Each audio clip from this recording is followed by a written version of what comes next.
Hola amigos, bienvenidos a su podcast Hablando con la Biblia. Damos gracias al Señor por este día y por poder otra vez estar con ustedes, ¿verdad? Les amamos, les añoramos y bueno, ahora estamos con la misma serie que tuvimos el primer episodio de la inspiración de la Biblia. Ahora estamos hablando de la inerrancia de la Biblia, ¿verdad? Con mi amigo y hermano Sergio.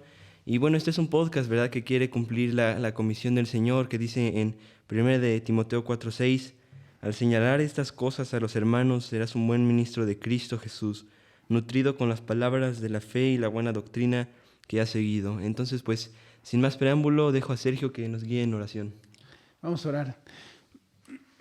Señor, te damos gracias porque nos das un día más de vida y nos permites, por medio de estos instrumentos digitales, por medio del internet, de las redes sociales, expandir tu palabra, que como decía mi hermano, es el único objetivo que tenemos, y permite que la iglesia local y la iglesia en todo el mundo pueda ser edificada por medio de estos temas. Te lo rogamos en el nombre de Cristo Jesús. Amén. Amén. Bueno, Sergio, ahora nos toca un tema muy interesante, que ahora es la inerrancia de la Escritura, ¿verdad? Lanzamos otro formulario y varios hermanos estamos muy agradecidos con ustedes por sus preguntas. Y bueno, hay muchas preguntas realmente de la inerrancia de la Biblia. El día de hoy se habla mucho de la inerrancia de la Biblia. Alrededor de todo el mundo se ha atacado mucho. Yo creo que es de las doctrinas más atacadas dentro del cristianismo, ¿verdad?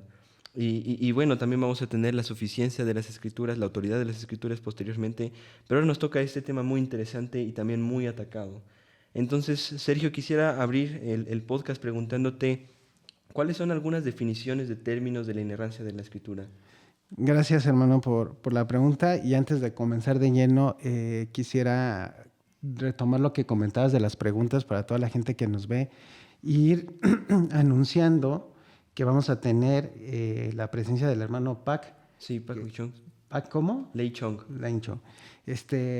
Amigo tuyo, yo lo conocí el miércoles, un tipazo, de verdad, una persona muy preparada. Tuve la oportunidad de platicar con él alrededor de 1 hora. Y es un hermano muy, muy preparado y tenemos algo muy especial con él, ¿verdad? Él va a cerrar esta serie para que no se lo pierdan. Él estudia en el Seminario Bautista del Sur. Sí. Y bueno, él va a dar respuesta a todas las preguntas que nos hagan llegar, y con él vamos a tener ese episodio, va a ser preguntas y respuestas solamente de la Biblia. Uh-huh. Entonces, no se lo pierdan. Y bueno, ahí está el anuncio. Y vamos a comenzar, como comentabas, hermano. Hay 2 temas aquí importantes en la inerrancia. Okay. Hay 2 conceptos que debemos estudiar. Y te voy a leer uno que tengo aquí en el celular, de un diccionario teológico, porque la inerrancia y la infalibilidad van de la mano, ¿no? Como claro. Tú decías, hoy en día hay un grupo de teólogos que están muy a favor de la inerrancia limitada, es decir, que debemos reconocer que la Biblia tiene errores. Eso es lo que algunos teólogos hoy dicen, y que debiéramos tener nosotros la humildad de reconocer eso. Pero vamos a ver a lo largo del estudio que si hacemos eso, pues todo se cae, ¿no? Entonces, por supuesto que no creemos en una inerrancia, que no hay nada de inerrante. Entonces vamos a definir qué es esto. Okay. Y la inerrancia y la infalibilidad son términos que pues van de la mano.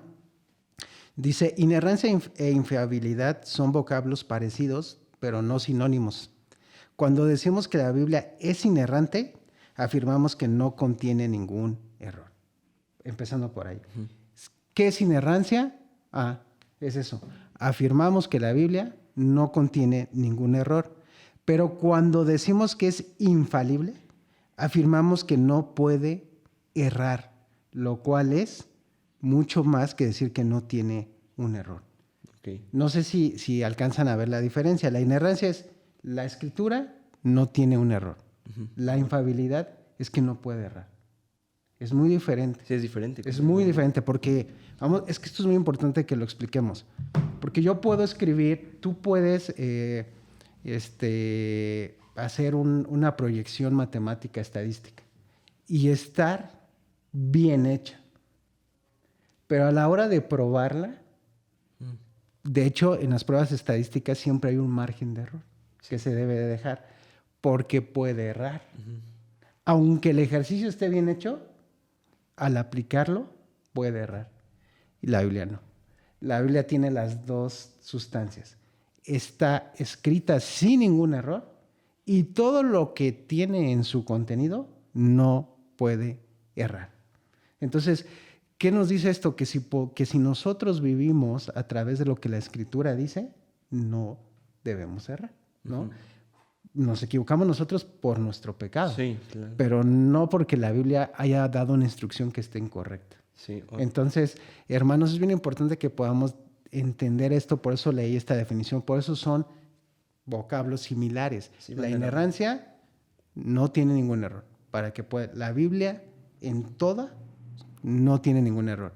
Y su infalibilidad es que no puede errar, es infalible, ¿no? Esto no es un libro que tú escribes o una ecuación matemática que tú realices que puedan fallar. Claro. La Biblia no puede fallar. Ujú. Entonces, ese es un tema que debemos tener. Voy a darte otra definición de inerrancia. Significa que cuando todos los factores son conocidos, las escrituras en sus escritos originales y adecuadamente interpretados serán vistos como totalmente verdaderos en todo lo que afirman, siendo que tenga que ver con doctrina moral, con lo social, con lo físico o ciencias de la vida. Entonces, la inerrancia significa que en todo los escritos originales, y vamos a llegar a ese punto, Vamos a llegar a ese punto, sí. Ojo, por eso estoy dando esta definición, adecuadamente interpretados, ¿no? Porque ya sabemos que podemos interpretar mal un texto y entonces pudiera parecer que hay un error. Claro, ¿no? paradoja. Escuchaba en la semana, digo, no nos da el tiempo de verdad, pero escuchaba en la semana, amigo, a un musulmán hablando del Corán con la Biblia. Y entonces decía él que la Biblia, claro que tenía errores, y citó algunos pasajes bíblicos y donde dice, ahí se contradice Sí. la Biblia. Y yo lo único que hice al verlo fue, sabes que es un tema de interpretación. O sea, porque lo que estás diciendo es que no estás leyendo en su contexto, Claro. no estás analizando la gramática de forma correcta y pues por eso estás diciendo lo que dices, ¿no? Entonces es muy penoso que haya gente que no use la palabra de verdad como debe ser, ¿no? Entonces la inerrancia sí va de la mano con una adecuada interpretación.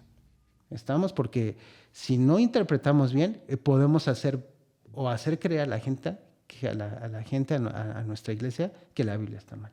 Claro. Entonces tenemos que tener mucho cuidado con eso. Ahora, todo lo que dice la Biblia es verdad en todos los aspectos, José Luis. En todos. Lo que tiene que ver con la doctrina, ¿qué es la doctrina? Es un sistema de creencia, en lo que creemos. Claro. Todo es verdadero. Con la moral, cómo nos conducimos, cómo debemos de conducirnos, también. En lo social.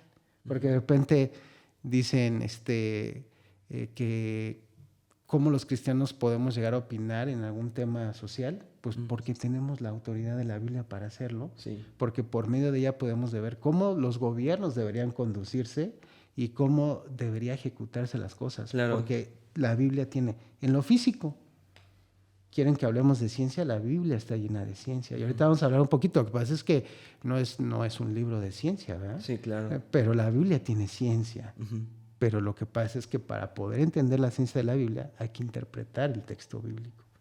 Y por último, pues en todas las ciencias de la vida, ¿no? Entonces, la inerrancia, podemos decir que la inerrancia de la escritura significa que la escritura en sus manuscritos originales no puede afirmar nada que sea contrario a la realidad. Esto lo escribe Wayne Grudem en su libro de Teología Sistemática. Repito, la inerrancia de la escritura significa que la escritura en sus manuscritos originales, y hago énfasis, ya llegaremos ahí, en sus manuscritos originales no puede afirmar nada que sea contrario a la realidad, ¿no? Wow. Entonces, esos son los dos conceptos de inerrancia e infalibilidad, ¿no? Okay. Entonces, hermanos, espero que hayamos sido muy claros. No sé si tengas algún comentario. Antes de darte la palabra, termino. Inerrancia, la Biblia ha sido escrita sin ningún error. Infalibilidad, que por lo mismo no puede errar en todo lo que nos enseña en temas de doctrina, moral, de sociedad, físico, ¿no? Claro. Entonces, no sé si quieras agregar algo tú, mi hermano. Sí, bueno, a veces nos dicen, ¿no? Bueno, es que como tú, como dijiste, ¿no?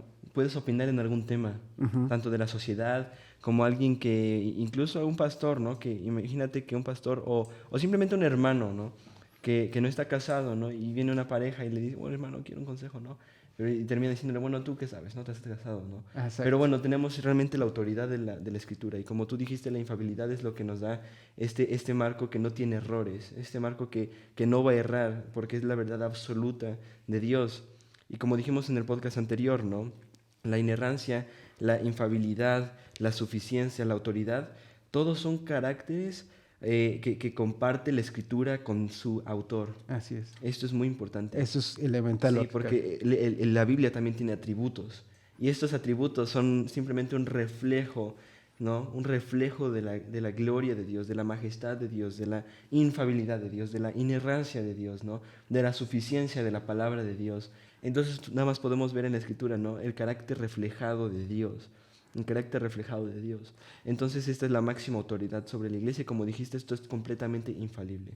Porque si la Escritura te dice algo y no lo cumple, entonces es errante, ¿no? Entonces, bueno, ¿gustas agregar algo, Sergio, o pasamos al siguiente punto? Nada más para reafirmar lo que dices porque me encantó. O sea, al final del día, eso que comentas, ¿no? Porque hoy la gente, por ejemplo, ya luego tendremos tema de hablar de ese tema, José Luis, que tú lo trajiste a la mesa. La gente de repente cree que la Biblia tiene que ser acompañada por la psicología para atender temas de drogas, de problemas matrimoniales, y no. No. La Biblia es infalible, suficiente para tratar cualquier tema, hermanos. Por eso es que estamos haciendo énfasis en estos temas. Es inerrante e es infalible. Entonces, si tú tienes un problema en tu matrimonio, en tu trabajo, pues ve a la Biblia y va. Los que somos errantes, nos equivocamos, somos nosotros. Los que somos falibles somos nosotros, ¿no? Y debemos entender eso a la luz de la Escritura y entender que cuando tengamos algún problema de cualquier tipo, la Biblia es la respuesta, ¿no? Porque, como tú dices, es la palabra de Dios y refleja el carácter de su autor. Eso me encantó, ¿no? Refleja el carácter, de su autor, ¿no? De su autor. Y sabemos que la Biblia no te va a ayudar a armar un carro, ¿no? Pero dice según de Pedro 1:3, pues su divino poder nos ha dado todas las cosas conforme a la vida y a la piedad. Todo lo que tú necesitas para conocer a Dios y para vivir de una manera piadosa, ¿no? También lo afirma segundo de Timoteo 3:17, ¿no? A fin de que el hombre de Dios sea perfecto, equipado para toda buena obra. Está en la Escritura. Entonces, bueno, Sergio, vamos a pasar al siguiente punto, que tú ¿cuáles crees o nos podrías dar algunas ilustraciones históricas con referente a la inerrancia bíblica? Claro que sí, mira, me voy a permitir leer algunas declaraciones de teólogos del pasado. Por ejemplo, está Agustín, dice, ¿no? Agustín se refiere a la inerrancia de la siguiente manera. Dice, las más desastrosas consecuencias surgirían si nosotros pensáramos que se puede encontrar cualquier cosa falsa en este libro sagrado. Esto quiere decir que los hombres y por medio de los cuales la Escritura nos fue dada y que se dedicaron a escribir, no pusieron en estos libros nada falso. Escucha esto, hermano. Si alguna vez admites dentro de este sumo santuario de autoridad alguna declaración como falsa, no quedaría una sola oración en estos libros, ¿no? La cual, si pareciera a alguien difícil en cuanto a su práctica o difícil de creer, pudiera por la misma regla faltar, no ser explicada fuera de ser solo una declaración, en la cual intencionalmente el autor declaró que no era verdad. Entonces, eso lo dice Agustín y es increíble, ¿no? Ver esta declaración tan contundente. Si nosotros se nos ocurriera decir que hay algo en la Biblia que no es verdad, lo decías tú al inicio. Una sola cosa derrumba todo. Derrumba todo, ¿no? Entonces Agustín es muy contundente sobre la inerrancia. Por eso es que nosotros tenemos que defender la inerrancia. Por eso es que hoy, tú lo comentamos antes de entrar al aire, que las iglesias, el hermano Pa que nos va a acompañar, están siendo debilitadas, pero ellas mismas han buscado eso, porque ellas mismas se han alejado de la palabra. Sí, completamente. Han decidido no creer en su inspiración, lo que hablábamos. En su suficiencia. En su suficiencia, en su inerrancia. Entonces, por supuesto, si un pastor pone en tela de juicio lo que dice la palabra o dice que necesita algo más para que ésta pueda ser efectiva, pues ya tenemos un tema. Y es lo que dice Agustín. Tengamos mucho cuidado Porque con que hagamos algo de eso, podemos decir que las personas que escribieron, que tú explicaste muy bien, todos los autores bíblicos escribieron falsedades, ¿no? No escribieron delante de Dios. Exactamente. Y Juan Calvino dice que la iglesia no creó la escritura, pero la recibió, por eso es autoridad, ¿no? Que es un tema que hablábamos, ¿te acuerdas? Con el hermano Pac en la semana, que la iglesia católica realmente ella cree que ella fue la que hizo el canon. Sí, hizo la Biblia. No. La iglesia recibió la escritura. Reaccionó. Y por eso es que la iglesia recibió autoridad, porque la iglesia tiene autoridad para cosas. Pero ¿quién le delega o cómo es que Dios le delega esa autoridad a la iglesia? Por medio de la palabra. Claro. Entonces, esta declaración de Juan Calvino es muy importante, que nos tenga claros a todo el pueblo cristiano en el mundo. Claro. La iglesia recibimos la escritura. No la hicimos. No la hicimos. ¿No? Simplemente la recibimos, le dimos un orden para la facilidad de la lectura, etcétera, pero la recibimos, José Luis. No la creamos. No. ¿Vale? Dice Juan Calvino que su registro es seguro e inefable, su estándar es inerrante, es la palabra de Dios pura, es la regla infalible de su santa verdad, es libre de manchas y defectos, la certeza inerrante, la luz inerrante, la infalible palabra de Dios, no tiene nada del hombre que esté mezclado con ella, es decir, el hombre no participó, lo platicamos más que para recibir instrucción. Ajá, es inamovible y es la fuente de sabiduría infalible, lo que decíamos. Es infalible porque no puede cerrar. ¿Quieres sabiduría en cualquier área? Es la Biblia. Claro. Estas declaraciones de Juan Calvino, no sé si a mí me impactan. No, son fuertes. Hoy hace falta gente que salga y diga estas mismas palabras. Esta es la verdad. Con esa fortaleza y sin ningún temor. Ahora, William James también dice, solo aquellos que pudieron poner las reglas de la fe y la conducta al escribir, estos en asunto fueron libres del error debido, lo que decíamos, a la directa e infalible dirección que tuvieron de Dios. ¿No? Y ahorita vamos a llegar a cuando hablemos de eso, pero es un tema que ya abordábamos desde el episodio 1. Es que es inerrante, es infalible, porque fue inspirada por Dios usando, y ya lo habíamos dicho, ¿te acuerdas? A los autores bíblicos en su contexto histórico, tú lo explicaste preciso, en su contexto histórico, en su contexto familiar, en su carácter, en su forma, respetó eso Dios. Pero no por eso, cada palabra que fue inspirada por él tuvo control de ese carácter, de ese contexto, simplemente lo platicamos. A cada autor bíblico le permitió expresarse, siempre y cuando fuera bajo su dirección. Es todo. Y terminamos con la Confesión Bautista de New Hampshire en 1833, que dice que creemos que la Santa Biblia fue escrita por hombres divinamente inspirados y que es un tesoro perfecto de instrucción divina, que ésta tiene a Dios por autor, la salvación como fin y verdad, sin ningún tipo de mezcla de error, como es su tema, ¿no? Claro. Entonces, increíbles declaraciones. Citamos ahorita 4, pero podríamos citar a varios autores hablando de la inerrancia. Y obviamente la intención de este episodio es afirmar y declarar la inerrante e infalible palabra de Dios. No sé si quieras agregar algo más a estas tremendas declaraciones. Sí, bueno, en nuestra Biblia, ¿no? Si tú te vas al principio en la portada dice Santa Biblia, a la mayoría de las Biblias. Y eso es porque su autor es santo, su contenido es santo, y lo que manda es santo. Entonces, este libro realmente, como tú dijiste, algunas iglesias se han apartado de la verdad de la Escritura, pensando que sus experiencias van a edificar a la iglesia, pensando que sus meros pensamientos, ¿no?, temáticos van a edificar a la iglesia, y se han apartado de realmente lo que Dios instituyó como autoridad máxima, como autoridad suficiente, ¿no? Primero de Timoteo capítulo 3 dice que la iglesia, ¿verdad? Creo que en el versículo 15, es columna y sostén de la verdad. Y amigo, hacen falta hombres que se paren como tú dijiste y declaren lo mismo que ellos declararon. Esa es la única verdad, la verdad inerrante de Dios. Y por eso las iglesias el día de hoy sufren un cáncer, ¿no? Un cáncer muy, muy grande que se llama pecado por no predicar la palabra de Dios. Y todo desciende del púlpito, ¿no? Sí. Eso es algo muy interesante, pero bueno, vamos a pasar al otro punto. Déjame, porque lo que dices es bien interesante. Es un cáncer que se está comiendo a la iglesia y es un cáncer por lo que comentábamos, porque hoy en día los pastores no están interpretando. Ojo, hermanos amados, no es un tema de atacar a nadie, No, estamos criticando. pero nosotros, José Luis y yo, tuvimos un llamado a hablar con la Biblia y vamos a ver ahorita que la Biblia es la verdad.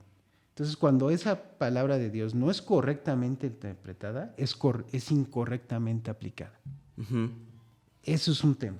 Entonces, si desde el púlpito no está correctamente interpretada, pues su aplicación va a fallar. Sí. Por eso es importante que entendamos eso, porque de ahí muchas excusas de los ateos y de los no, de las personas que pues no terminan por creer en la palabra, es por eso, porque ven una total, te dicen, pues yo no veo que eso aplique a tu vida, ¿no? Y realmente debemos de llevarla a cabo, ¿no? En la mañana mi esposo y yo teníamos una plática de cómo debemos en nuestra vida laboral, en todo reflejar esto que estamos diciendo. Sí. Y es tan cierto porque tenemos una responsabilidad con los no creyentes. Y por eso es que es tan serio ser pastor, ¿no? Entonces, ese cáncer se ha expandido mucho. Sí, es exacto, amigo. Bueno, vamos a pasar al siguiente punto. ¿Cuáles crees tú, Sergio, que son las bases bíblicas que hablan sobre la inerrancia? ¿O cuál es una base bíblica para hablar sobre la inerrancia? Vamos a ver varias, amigo. Ahorita que nos están viendo ahí, por favor, saca tu cuaderno y toma nota y vamos a desmenuzar la palabra, así que versículo a versículo.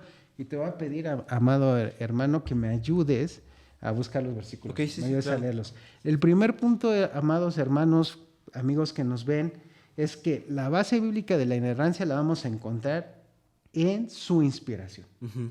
La enseñanza bíblica sobre su inspiración. ¿Por qué es inerrante la Biblia? Porque fue inspirada por Dios. Para ello vamos a leer la segunda carta a Timoteo en su capítulo 3 y el versículo 16. ¿Me ayudas, por favor? Sí, lo leo. Toda escritura es inspirada por Dios y útil para enseñar, para reprender, para corregir y para instruir en justicia. A ver, ¿puedes leer la primera parte nada más Sí, otra vez? toda escritura es inspirada Hasta por ahí. Dios. Inspirada. En el griego, respirada por Dios o exhalada. Sí. Soplada, ¿no? Sí. Eso es lo que quiere decir inspirada. ¿A qué se refiere esto? Que Dios usó la mente, el vocabulario y las experiencias de los escritores bíblicos para plasmar su inerrante, infalible palabra de Dios. Repito, Dios exhaló, sopló y usó la mente, vocabulario, experiencias de los escritores bíblicos para producir su infalible palabra. Por eso es que es inerrante, porque su autor es Dios.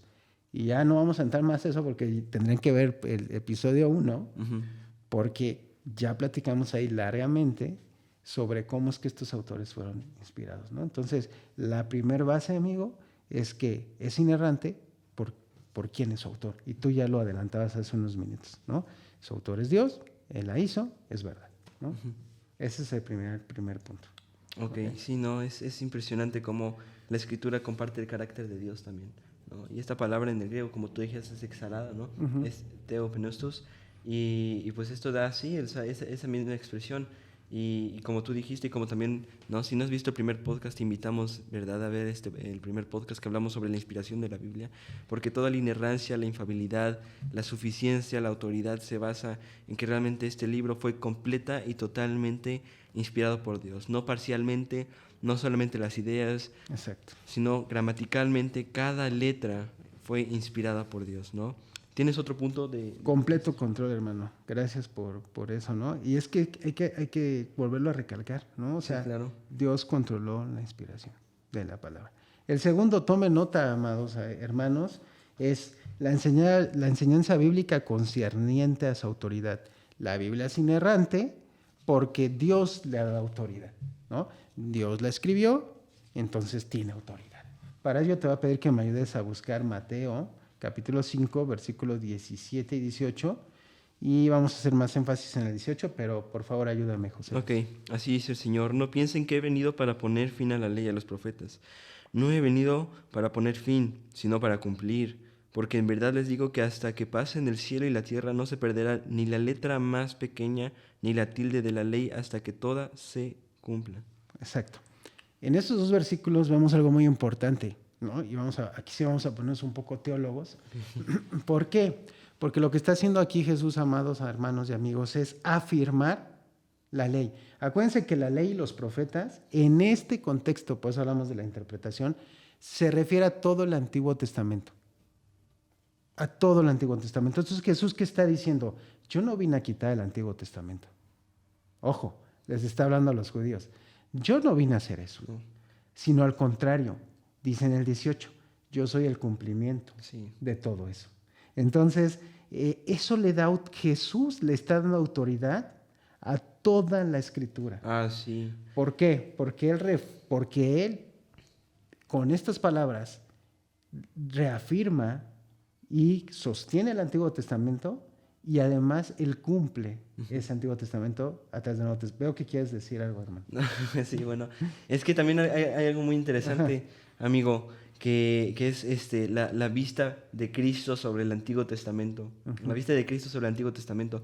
Lo podemos ver en este versículo, ¿no? Lo podemos ver en Juan 10, lo podemos ver alrededor de en Mateo 4, ¿no? Cuando Cristo fue tentado, ¿qué dijo, no? No, bueno, esto es lo que dice la palabra de Dios. Jesucristo citó la palabra de Dios.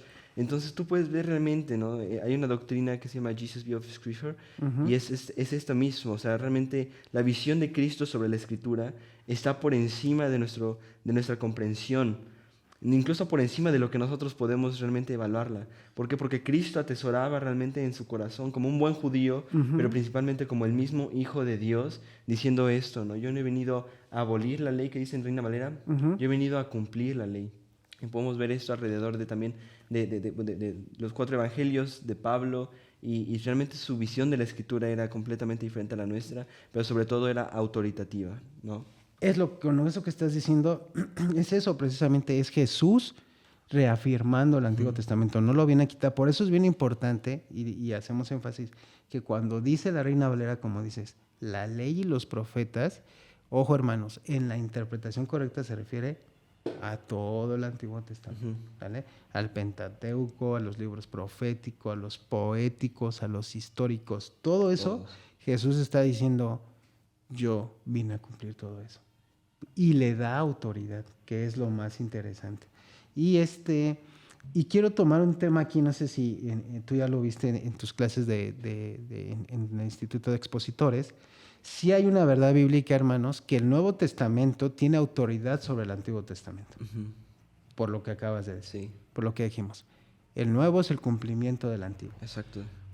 Por eso a la hora de predicar, si tú vas a predicar, si eres un pastor, si eres un maestro, si tú vas a enseñar la Biblia a tus hijos, cada vez que tomes el Antiguo Testamento, tienes que dar lo que llaman los expertos el brinco exegético. Es decir, lo que vas a enseñar del Antiguo Testamento tienes que pasarlo por el Nuevo Testamento para darle una aplicación. Ejemplo muy claro. Si yo agarro Éxodo o Deuteronomio, más bien Deuteronomio, donde vemos muchas bendiciones que Dios le promete al pueblo de Israel, ¿te acuerdas? Sí. Si ustedes toman este camino, yo les daré grandes casas, y así dice, dice, bueno, fuera, ¿no? Aquí en Juriquilla, ¿no? Y es ahí donde teólogos desvían, ¿no? Dice, aquí dice en Deuteronomio que si sigues tu palabra, lo obedeces, Él te dará grandes casas y terrenos, y la gente dice, sí, no, espera. Esa palabra fue dirigida en un tiempo, en un momento, a un pueblo. Pero, ¿cómo se ve en el Nuevo Testamento? Sí, claro. Entonces, sí es bien importante. Entonces el Antiguo Testamento no nos sirve. No.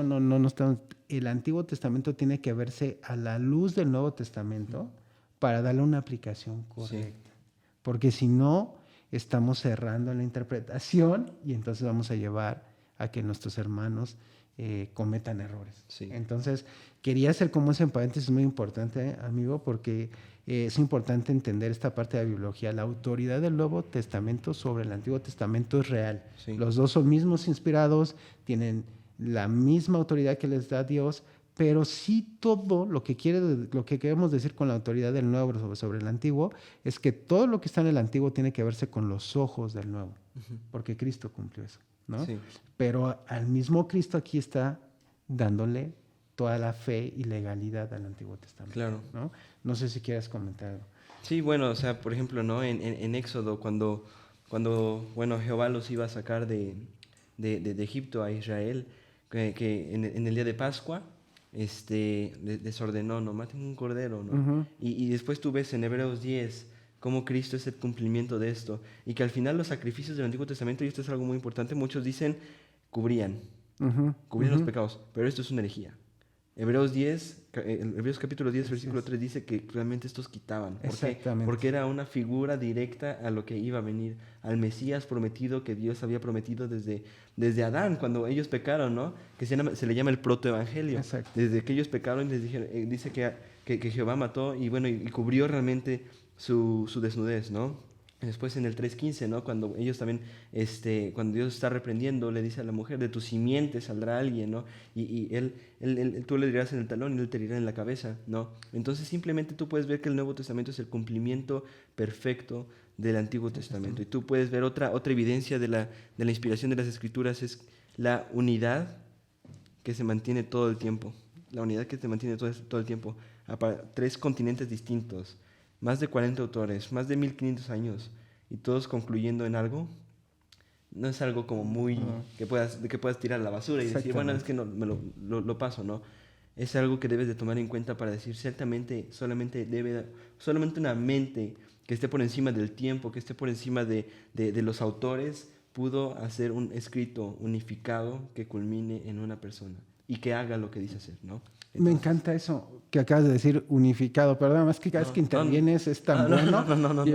Te tengo que tomar la palabra, eso de unificado, porque poníamos el ejemplo de Deuteronomio, creo que es 28, cuando promete, pone delante del pueblo bendición y maldición, y la gente pudiera decir, bueno, lo que están diciendo José Luis y Sergio es que el Nuevo Testamento está contradiciendo lo que dice el Antiguo, no nos va a bendecir Dios, no.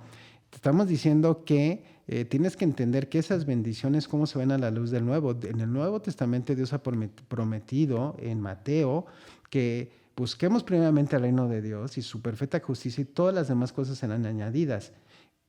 Claro que el Nuevo Testamento también confirma una bendición. Si obedecemos a Dios, Él nos bendice. Lo que no está diciendo el Nuevo Testamento es que nos va a dar casas, y nos va a dar carros, y nos va a hacer millonarios, ¿no? Dios, en su perfecta elección y en cómo escoge, pues hay hermanos que son muy ricos, ¿no?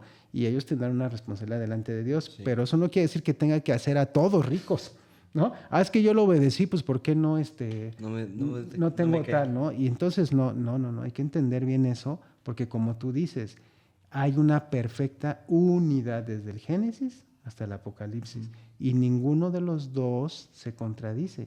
Simplemente lo que estamos diciendo es que el nuevo le da una interpretación más clara al antiguo para aplicación de nosotros. Claro. Hay una tercera forma, hermanos, para que anoten, amigos, es la forma en la cual la Escritura es enseñada como palabra de Dios o como Escritura. Para ello te voy a... ¿qué crees? Me vas a matar, hermano. No, pero sí tenemos que ver Regresamos al segundo punto.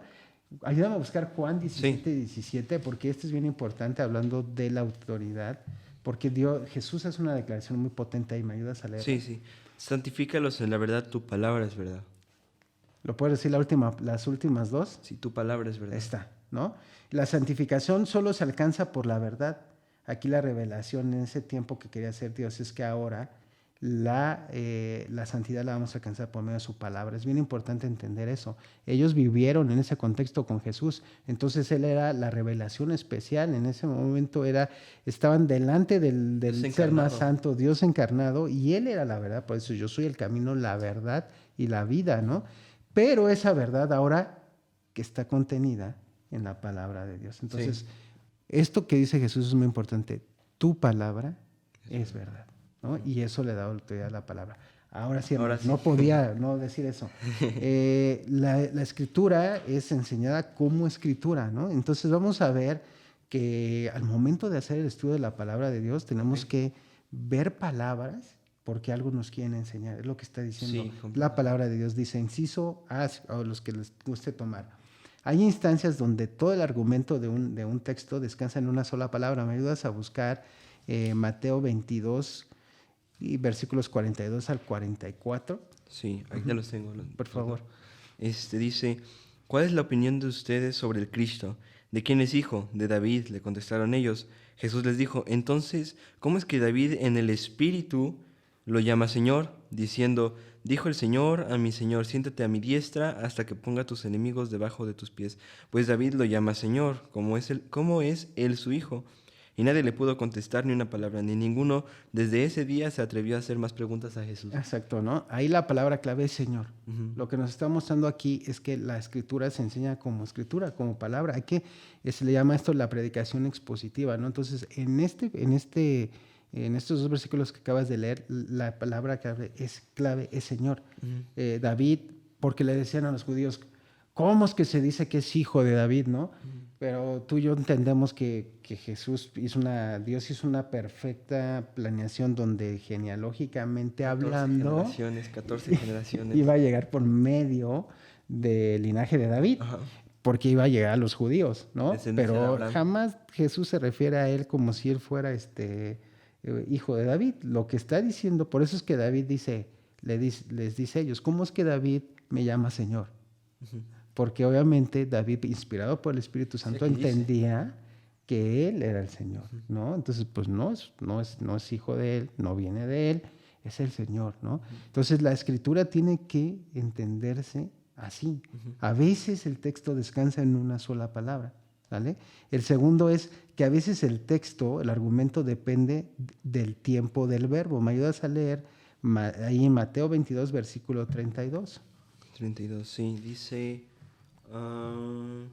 yo soy el Dios de Abraham y el Dios de Isaac y el Dios de Jacob. Él no es Dios de muertos, sino de vivos. Hablando de la autoridad y cómo Jesús está afirmando el Antiguo Testamento y validando lo que estaba sucediendo y lo que iba a escribirse en el Nuevo Testamento, sí. Porque estamos en el contexto, para que todos ubiquen, de la resurrección. Uh-huh. Entonces, él menciona algo, yo soy, uh-huh. Que es la palabra que usaban en Éxodo 3:6, fue lo mismo que dijo Dios el Padre sobre él mismo, yo soy uh-huh. El Dios de Abraham, de Isaac y de Dios de Jacob, y fue lo mismo que dijo Jesús de él mismo. Uh-huh. Entonces podemos ver que en el paso del tiempo hay que estudiar el verbo, el contexto de lo que decíamos, Jesús vuelve a afirmar su escritura, su palabra, y tenemos que fijarnos en el tiempo del verbo. Uh-huh. Esa es la segunda de este tercer punto. Y la tercera es... El texto depende tanto en el singular como en el plural. ¿Me ayudas a buscar Gálatas 3:16, por favor? Sí. Así dice, ahora bien, las promesas fueron hechas a Abraham y a su descendencia. No dice y a las descendencias, como refiriéndose a muchas, sino más bien a una y a tu descendencia, es decir, Cristo. Así es. Uh-huh. Volvemos al tema, ¿no? Dice, ahora bien, en Abraham fueron hechas las promesas, y a su simiente, no dice simientes, ¿no? Uh-huh. Como si se hablase de muchos, sino de uno. Y a esa simiente se refiere Cristo. A Jesús. Volvemos al tema, lo que está apuntando el Antiguo Testamento es a Cristo, ¿no? Uh-huh. Abraham fue el iniciador del pueblo judío, eso todos lo sabemos, y de la simiente también de Abraham, pues también genealógicamente pues viene... el Mesías, ¿no? Entonces, porque es judío, ¿no? Ahorita que está el tema de Israel y de la guerra, debemos entender que Dios tiene un plan perfecto para el pueblo judío y que ahí se va a cumplir en el debido tiempo que Él decida. Y es, ¿no?, otro para la iglesia. Es otro para la... Eso es bien importante, hacer énfasis. La iglesia e Israel son dos cosas distintas, sí, ¿no? Eso es bien importante que eso, ya luego nos daremos tiempo de hablar de eso. Pero esa es la forma en que la inerrancia de la palabra de Dios la podemos ver. Estos 3 puntos sobre una palabra, sobre el tiempo del verbo, sobre los singulares, los plurales, no habla de otra cosa, hermano, tú ya lo viste ahorita, sobre interpretación. Esto es interpretación bíblica. Y para interpretar la palabra de Dios lo tenemos que hacer de manera correcta, uh-huh. Como lo hemos dicho, para no errar. Claro. Y por último, la última base... y este es un tema que a ti te va a encantar porque es lo que tú mencionabas al inicio, es la enseñanza bíblica sobre la inerrancia de la palabra, es tiene que ver sobre el carácter de Dios. Mm. El carácter de Dios. Por eso la palabra es inerrante, recordemos. Número 1, es inerrante porque fue inspirada por Dios. Número 2, es inerrante porque Dios le dio su autoridad. Número 3, es inerrante por la forma en la que la estudiamos y la interpretamos de manera correcta para que ésta sea infalible. Y número 4, está basada en su carácter. Wow. Eso es lo hermoso. Y me ayudas a buscar Tito 1 y 2. Sí. Capítulo 1, versículo 2, perdón. Tito 1, 2 versículo. 1 versículo 2. Exactamente. Sí, dice, con la esperanza de vida eterna, la cual Dios, que no miente, prometió desde los tiempos eternos. Dios, quien exhaló, inspiró la palabra de Dios, no puede, ¿qué? Mentir. Mentir. Ujú. Ahí. Su carácter de Dios es no mentir. Claro. No se parece a nosotros. ¿No? No, O sea, la verdad, nosotros, pues yo creo que un pecado, tristemente decirlo muy común, es la mentira, ¿no? Algunos, pues, dicen, no, pues yo miento poquito, ¿no? Ajá, piadosas. Pero creo que es un pecado con el que batallamos, pero él no. El carácter de Dios es que Él no miente. Exacto, eso es hermoso. Y si me permites agregar Sí, algo, claro. Sergio, o sea, algunas personas, ¿no? Si tú vas predicando en la calle, ¿no? Muchos te dicen, es que Sergio, esa es su interpretación, ¿no? Pero mi iglesia o yo veo la Biblia de otra manera. Y esto ahorita lo vamos o voy a intentar clarificarlo Sí. un poco. Esto lo puedes debatir muy fácilmente, diciendo, bueno, ciertamente hay leyes de hermenéutica que se estudian, pero la hermenéutica es el estudio de las leyes que estos autores utilizaron. Exactamente. Que estos autores utilizaron. Por ejemplo, Pablo, ¿no? En Gálatas. En Gálatas tú puedes ver cómo Pablo se fijaba en la gramática de las palabras, ¿no? En si una palabra estaba en plural o estaba en singular. Cristo, ¿no? En el capítulo que vimos, él dice ahí, por el Espíritu, David habló, y también se fijó en las palabras, ¿no? Exacto. Entonces la hermenéutica simplemente es el estudio de realmente cómo interpretaron los autores bíblicos a otros autores bíblicos. Y al final, otra vez volvemos a lo mismo, entonces Dios y la palabra de Dios es completamente suficiente incluso en cómo interpretarse. Y Dios te dice cómo interpretar su palabra, ¿no? Y eso es lo impresionante que este libro es tan suficiente, y eso lo hablaremos en otro podcast, pero la misma Biblia te da las leyes para interpretarla a esta misma, para interpretarse a sí misma, ¿no? Entonces, para cómo interpretarla, como dices, y para cómo explicarla, ¿no? Porque el primer predicador expositivo era Jesús. Ya luego eso lo veremos. Sí. Pero como tú dices, y es bien importante lo que dice mi hermano José Luis, hay reglas de interpretación bíblica. O sea, no es un tema que tu hermano puedas llegar y decir, yo voy a leer. No. Hay reglas de interpretación bíblica.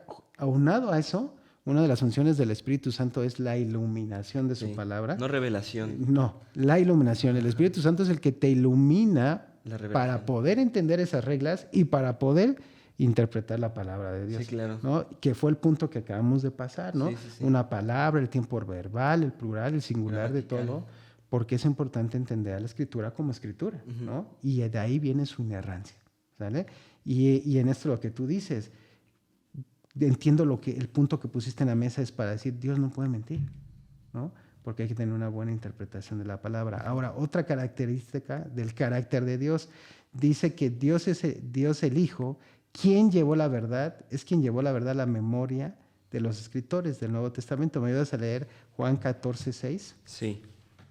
Horas, perdóname, hermano, así te traigo. No, pues para eso. Como parece esgrima esto. Juan 14:6, Jesús le dijo, yo soy el camino, la verdad y la vida.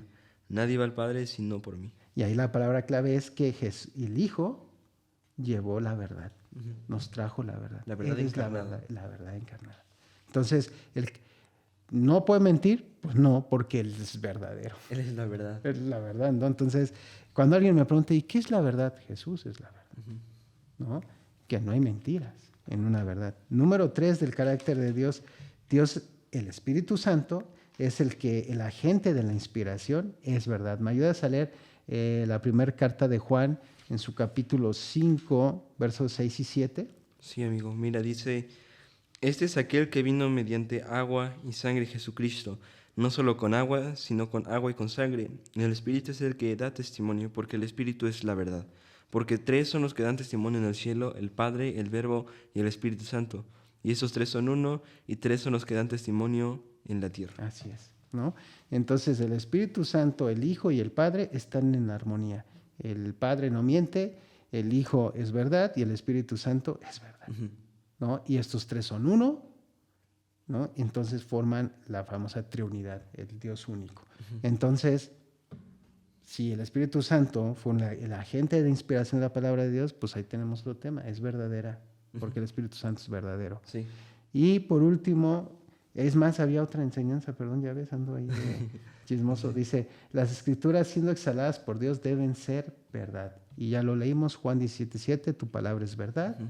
Y también dice, así dice el Señor, así dice el Señor, cuando la palabra dice así dice el Señor, nos sienta el precedente de la inerrancia que debemos asumir.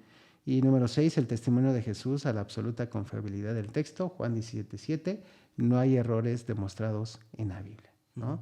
Entonces, tenemos toda la base ya bíblica, espero que sea bastante y haya sido bastante contundente para explicar por qué la Biblia es inerrante, ¿no?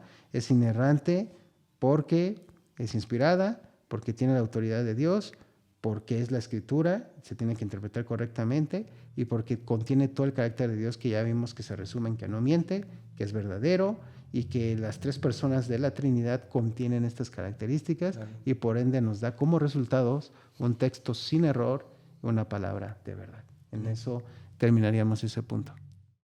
Y bueno, Sergio, ya para ir pasando al último punto, ¿cuáles son otras explicaciones de la doctrina de la inerrancia? Ok, aquí lo que quiero es que toquemos tres temas, hermanos, amigos, José Luis, sobre algunas explicaciones que podemos agregar sobre la inerrancia a todo lo que hemos venido platicando. Ya hablamos de los conceptos, hemos platicado los puntos de vista de los historiadores, más bien de las personas que han dado aportaciones en el pasado sobre la inerrancia e infalibilidad.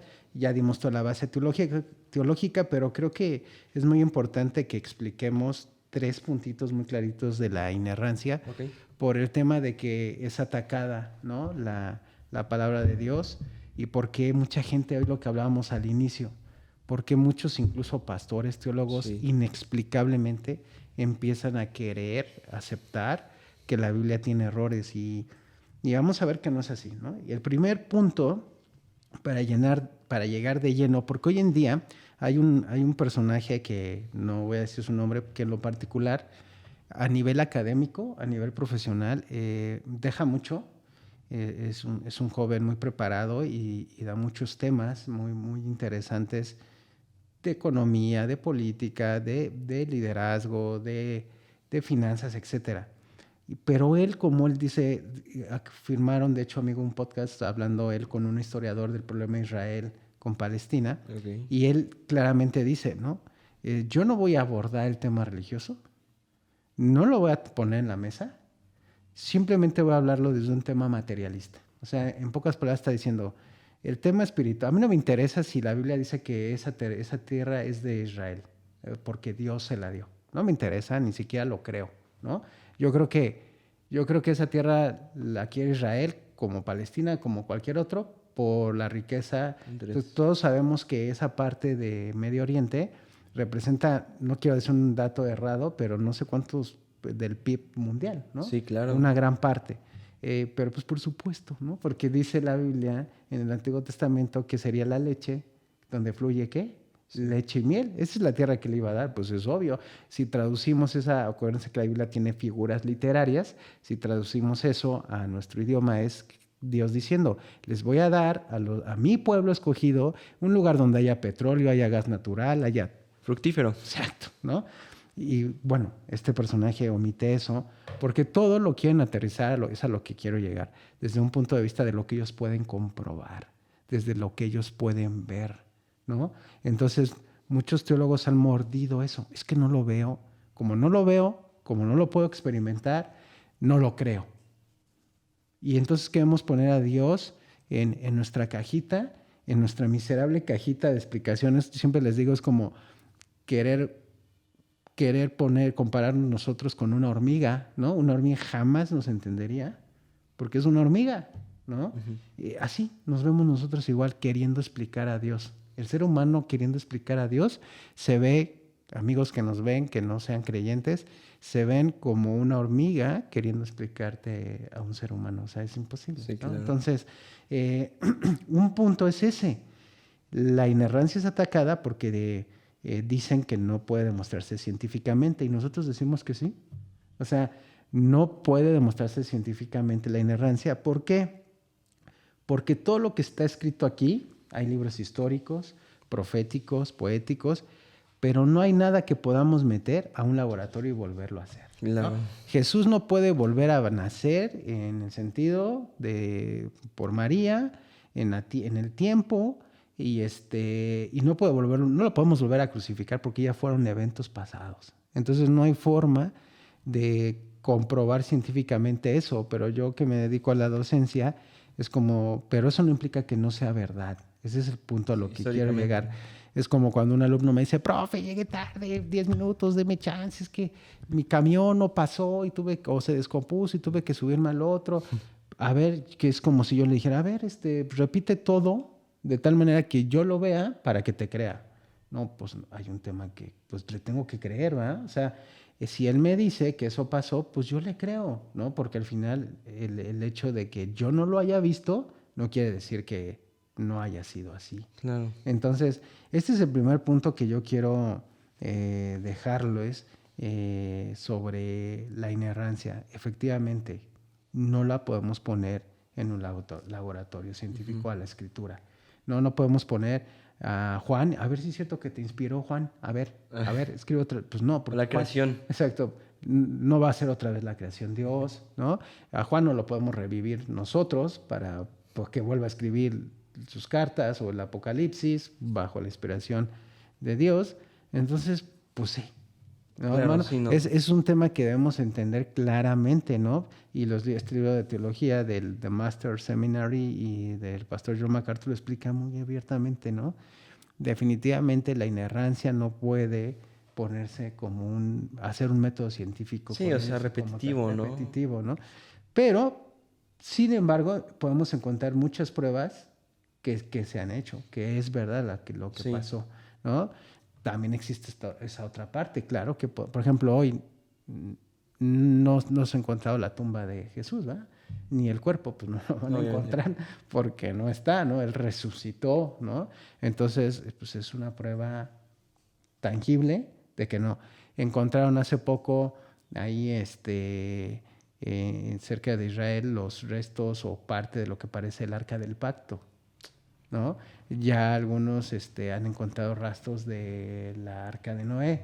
Entonces, por supuesto que Dios también permite que los arqueólogos, ¿no? La gente, pues, quieren ver, vean, ¿no?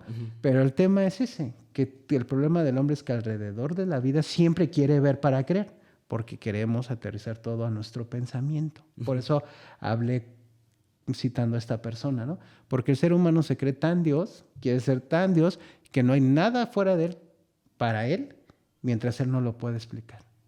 Entonces ahí hay un problema, porque a Dios no lo podemos explicar. No. Y no podemos estar con él. Entonces, primer punto de otra explicación a la inerrancia. La inerrancia no puede, hermanos, amigos, demostrarse científicamente. Claro. ¿No? ¿Por qué? Porque no podemos repetir todo esto. Así de sencillo. Sí, claro. Pero el hecho de que no podamos repetirlo no quiere decir que no sea verdad. Sí. Entonces es como cuando tú preparas una sopa y te queda buenísima, ¿qué hiciste? Y a veces no nos vuelve a quedar igual, ¿verdad? Pero pues fue que en ese momento quedó así, se sazonó así y pasó. Eso quiere decir que fue real, ¿no? Entonces así pasa con la palabra en este primer punto. No sé si quieras agregar algo más a esta parte. Sí. Otro punto para probar la inspiración de la Escritura realmente es su historicidad, ¿no? Su arqueología. Y pues la Biblia meramente no es un libro de ciencias, ¿no? La Biblia no es un libro de ciencias, no debate nada de ciencias, ni siquiera debate la existencia de Dios, ¿no? El versículo 1 de Génesis, el primer versículo, ¿no? Afirma ya que hay un Dios. En el principio Dios creó los cielos y la tierra. Entonces, si intentamos encontrar explicaciones meramente científicas para algunas cosas, no las vamos a encontrar. Pero sin embargo, como tú dijiste, no niega que la Biblia también está cargada de ciencia. Cargada de ciencia. Me imagino que esto lo puedes explicar un poco después, o lo vas a explicar un poco después, pero realmente Job 26:7, ¿no? Ujú. Que Dios cuelga la tierra sobre la nada, ¿no? Incluso en Isaías, ¿no? Dice que la tierra gira sobre un Exactamente. eje. Tú puedes ver realmente la mente perfecta de un creador que plasma, ¿no? Una creación y también en su manual explica cómo lo hizo. Entonces esto es impresionante, Sergio, es otra prueba de la inspiración de las escrituras y otra prueba de que la Biblia realmente es autoritativa sobre todo, ¿no? Entonces, ¿cuál es otro punto de la inerrancia? Nada más es tu culpa, hermano, porque No, después no. Samuel, para complementar lo que dices, la Biblia ¿estás de acuerdo conmigo? Y lo dicen los escritores en los evangelios, es que si Dios, si simplemente lo que hizo Jesús en la tierra se pudiera escribir, no habría forma de Sí, terminar, sí. ¿no? Entonces, imagínate que Dios nos explicara con Cada cosa. detalle el movimiento de traslación, de rotación de la Tierra en Génesis, porque nosotros queremos que así sea, ¿no? Sí. ¿Por qué pintó a los tigres verde, naranja con negros y hizo blancos con negros?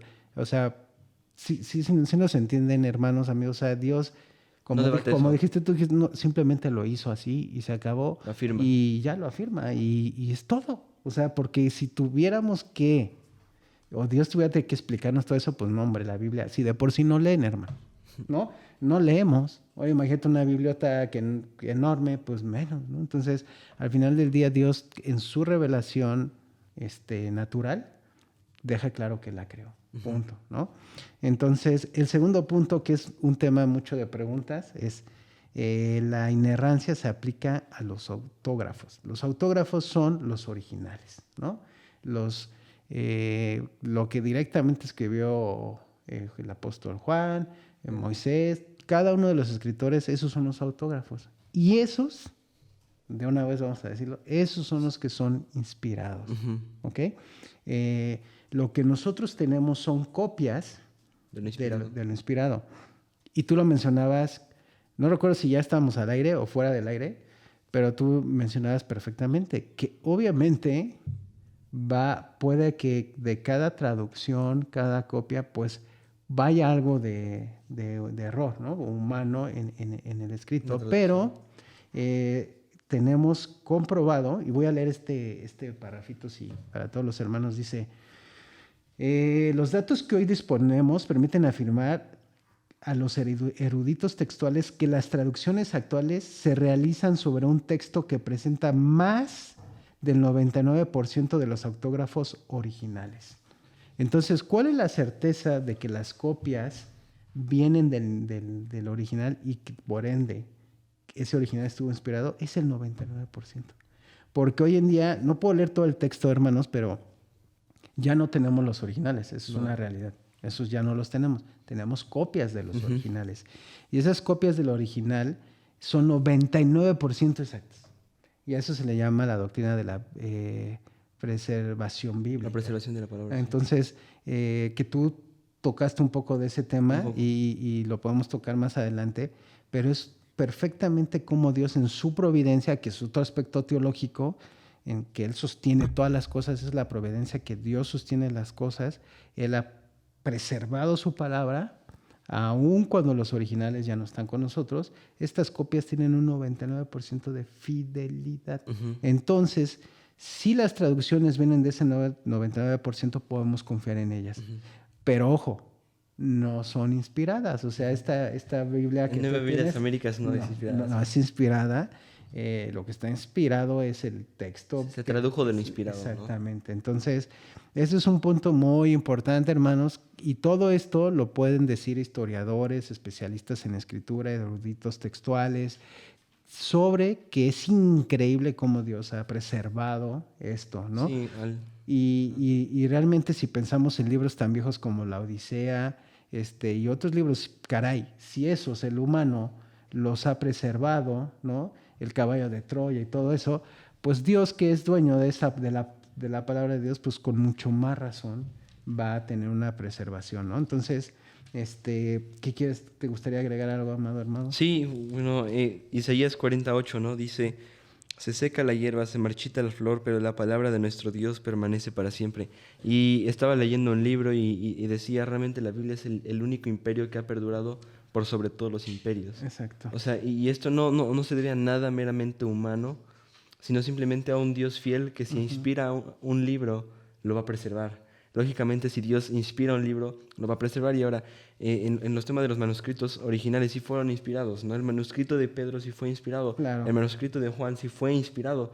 Y después se produjeron copias originales, ¿no? Palabra por palabra en el mismo idioma. Exacto. Y esas son las que el día de hoy tenemos, ¿no? Esas son las que el día de hoy tenemos. Entonces las traducciones, y hermanos, no estamos hablando de errores meramente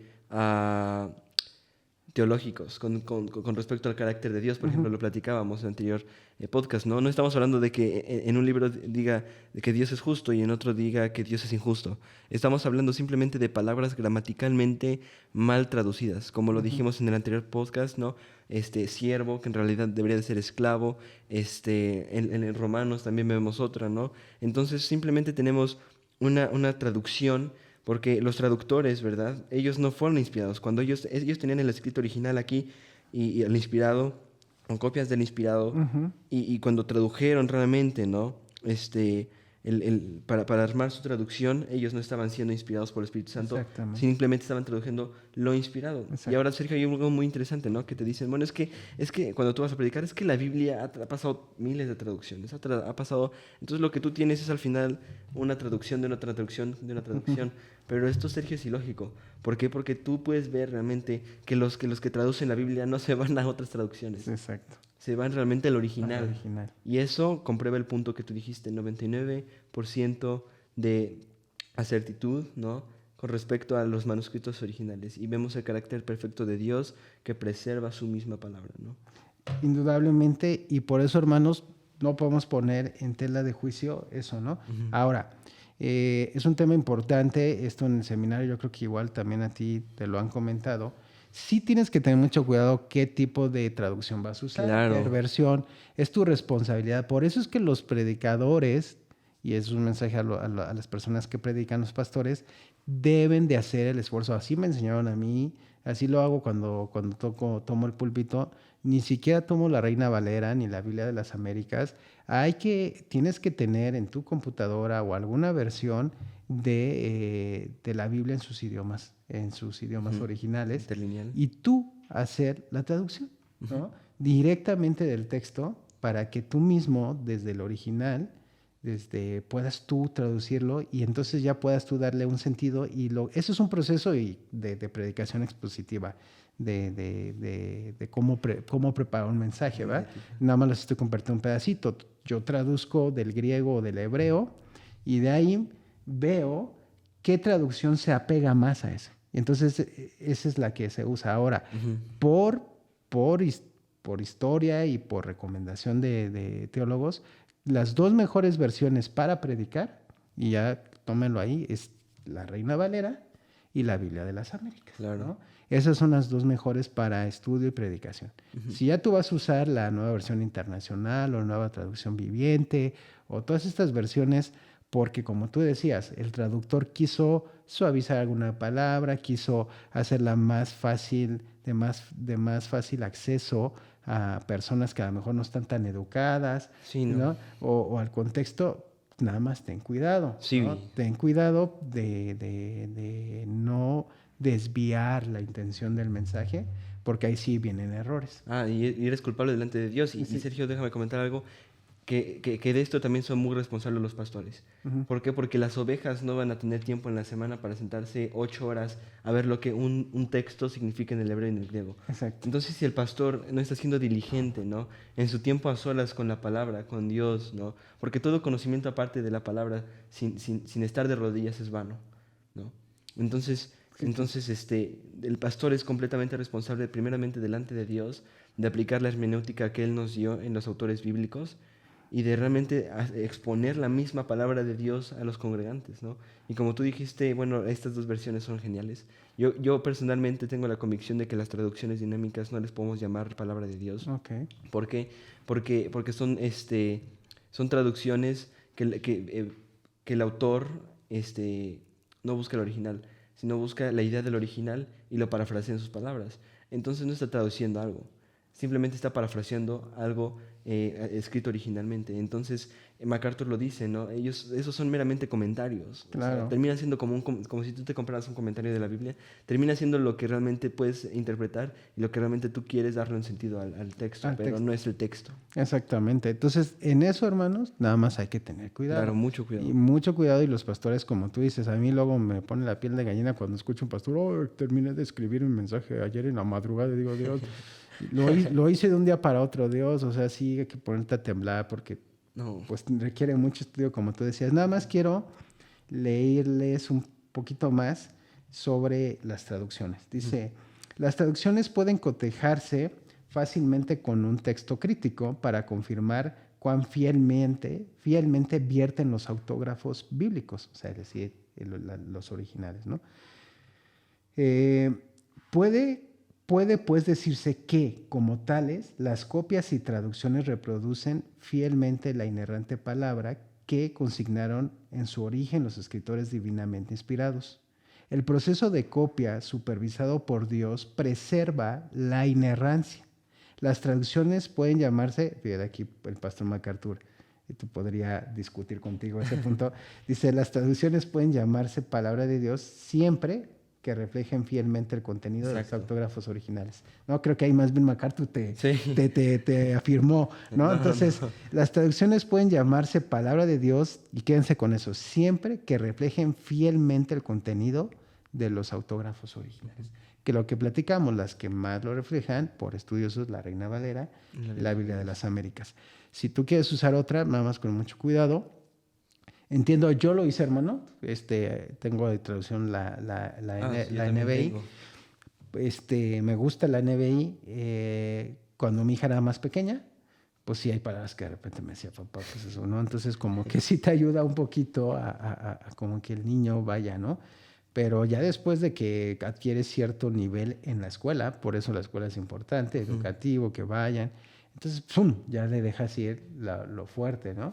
Y y esa es la idea, ¿no? Entonces, creo que, hermanos, hemos pasado, mi hermano y yo, ya el primero y el segundo platicando de las traducciones. Creo que queda muy claro que los autógrafos son los originales, los inspirados, que las traducciones que hoy tenemos vienen de copias que vienen de esos originales, los cuales preservan hasta el 99% de la fidelidad del original. Exacto.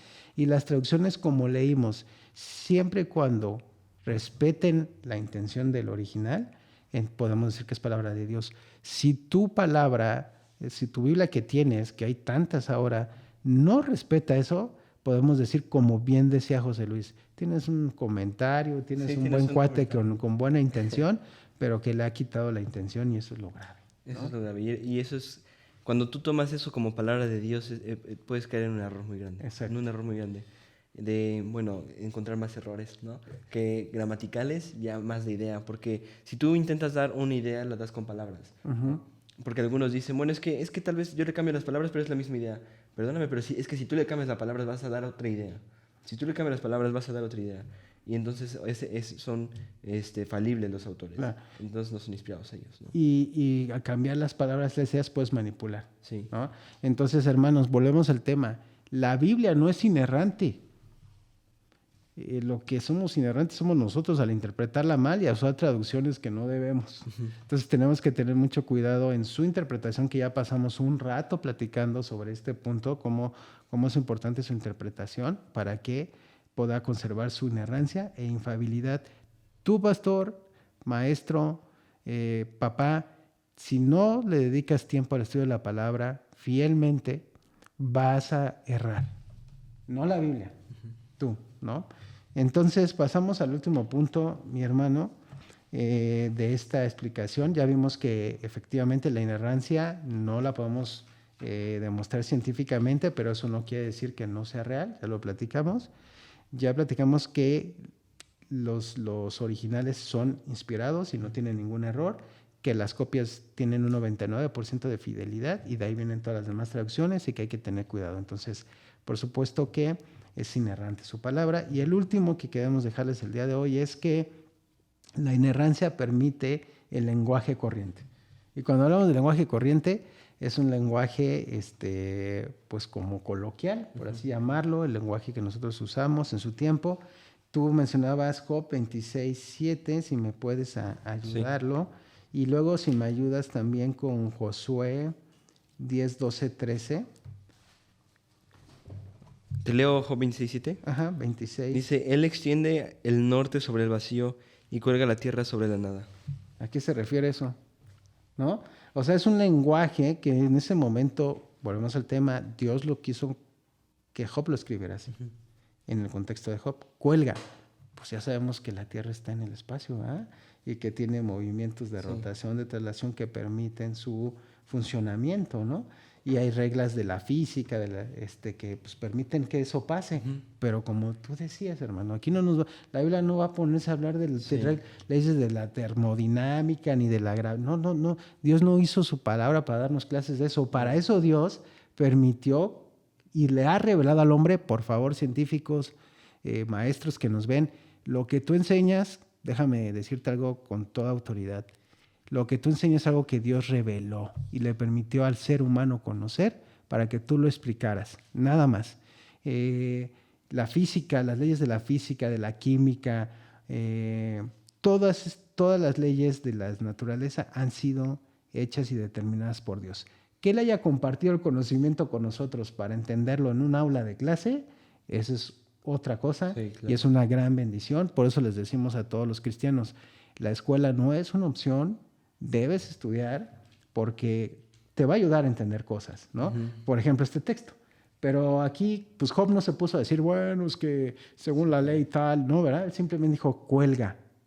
Y ya, ¿no? Entonces, la Biblia permite estas palabras y no le quita su inerrancia, porque al final del día es una verdad, ¿no? Pero nos volvemos al otro tema. Josué 10:12-13, ¿qué nos dice? Sí, dice 10:12-13. Entonces Josué habló al Señor el día en que el Señor entregó a los amorreos delante de los israelitas y dijo en presencia de Israel, Sol, detente en Gabaón y tu luna en el valle de Ajalón. Aquí voy a leer para todos ustedes textualmente, hermanos. Dice, Josué pidió en oración que el sol se detuviera. Y el siguiente versículo afirma que el sol se detuvo, la luna se paró, hasta que la gente hubo vengado a sus enemigos. Esta descripción geocéntrica, para los que les gustan las palabras científicas, de ningún modo viola la inerrancia. Se trata de una afirmación totalmente veraz desde una perspectiva terrenal. El lenguaje permite que la verdad se transmita desde la óptica del escritor o de la persona que habla. Otro ejemplo de esto, José Luis, es... O sea, aquí el autor bíblico, con lo que está pasando con Josué, es que está diciendo, se detuvo. Para él es su forma de expresarlo. El sol se detuvo y también, ¿no? No sé si has escuchado que hay gente que dice, no, porque históricamente está probado hasta por la historia de los egipcios que el mar se puso de color rojo, ¿te acuerdas, no? Que era sangre. Y ya los científicos le dieron una explicación porque dicen que en una época del año el mar se pone rojo. Ese es el tema, ¿no? Que el ser humano siempre le quiere dar explicación a las cosas. Entonces, y no entendemos que pues es Dios. Ahora, en este lenguaje, volvemos al tema, el autor bíblico nos está explicando, nos está dando las razones de cómo científicamente es que el sol y la luna se detuvieron. Es que pasó. Lo afirme. Y hace poco, a ver si luego lo subimos ahí en nuestras redes, está comprobado por la NASA, no sé si lo sabías, que la NASA investigó por medio de sus aparatos y hoy en día que la tecnología ha avanzado tanto y confirma que esto pasó. Confirma que esto pasó. Sí. Y le da una explicación. Una glaciación o algo así. Sí, y le da una explicación. Pero tú y yo sabemos que fue el poder de Dios y que fue expresado de esta manera. Volvemos al tema, hermanos. La Biblia no está para explicarnos estos fenómenos desde un aula. Y la Biblia fue escrita, ya lo hemos platicado, y inspirada por Dios en un lenguaje de ese tiempo, ¿no? Entonces, es importante que podamos entender esa parte, que la Biblia tiene un lenguaje corriente, ¿no? Y con estos dos ejemplos lo estamos dando y estamos siendo muy claros, ¿no? Si algún científico quisiera que en Job nos dieran una explicación, pues toda física, geográfica, de por qué la Tierra puede flotar, pues no la va a encontrar. Tiene que hacer algunos estudios, ¿no?, escolares, pero la Biblia permite este tipo de lenguaje y no por eso es inerrante. Claro. No sé, ¿quieres agregar algo? Sí, bueno, ¿ya terminamos? ¿O? Ya sería este último punto. Sí, bueno, gracias hermanos por vernos. Oramos por ustedes, que el Señor les bendiga con su palabra, por medio de su palabra. Y bueno, quería terminar leyendo un versículo en 1 Timoteo 5:17. Dice: los ancianos que gobiernan bien sean considerados dignos de doble honor, principalmente los que trabajan en la predicación y en la enseñanza. Y como dijo Sergio, la predicación no es algo que podamos tomar sin seriedad, ¿verdad? ¿Por qué? Porque realmente el pastor está obligado y está llamado a pasar tiempo, horas con su Dios, en la palabra de Dios. Aquí dice trabajando, ¿no? Y este trabajo es labor, es sudor, es una mina. La Escritura es una mina que se debe excavar, es una mina que tú debes de velar, ¿no? Entonces tú eres responsable primeramente delante de Dios de comunicar su palabra como Él la comunicó y de darle el sentido que Él le quiso dar. Entonces, bueno, sin más que decir, ¿verdad, Sergio? Pues muchas gracias por escucharnos, que el Señor les bendiga. Por favor, si tienen alguna pregunta, déjenla en la caja de los comentarios, ¿verdad? Estamos para responderlas y nos vemos en el siguiente episodio. Hasta luego, hermanos. Dios los bendiga grandemente.